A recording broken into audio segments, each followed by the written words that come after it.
அனைவருக்கும் வணக்கம். நான் பிரபாகர் ஜோதிடர். ஓம் சிவாய நமக. சிவசக்தி திருச்சிற்றம்பலம். இப்போ நான் என்ன சொல்ல போகிறேன்னா, இந்த லக்கணத்தில் செவ்வாய் இருந்தால் அந்த ஜாதகருடைய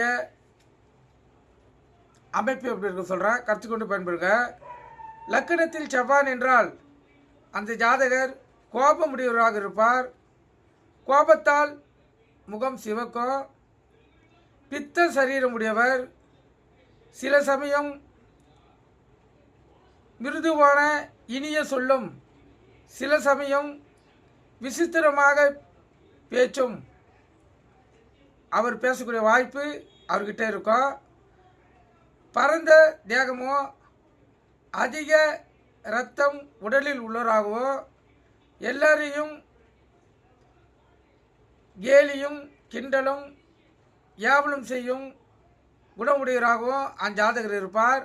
அதே சமயம் லக்கணத்தில் ஆட்சியும் உச்சியுமாக இருந்தால் இந்த ஜாதகர் யோகம் சிறப்பாக இருக்கும்.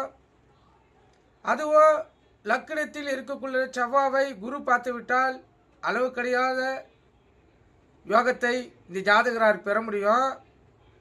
அசைக்க முடியாத சொத்து, சொந்த பந்தங்களினுடன் செல்வாக்கு மிக்க வாழ்க்கை வாழக்கூடிய வாய்ப்பு இந்த செவ்வாய் லக்கணத்தில் இருக்கிறவங்களுக்கு ஏற்படும். நீங்கள் கற்றுக்கொண்டு பயன்படுங்க. நன்றி, வணக்கம். வாழ்க வளமுடன்.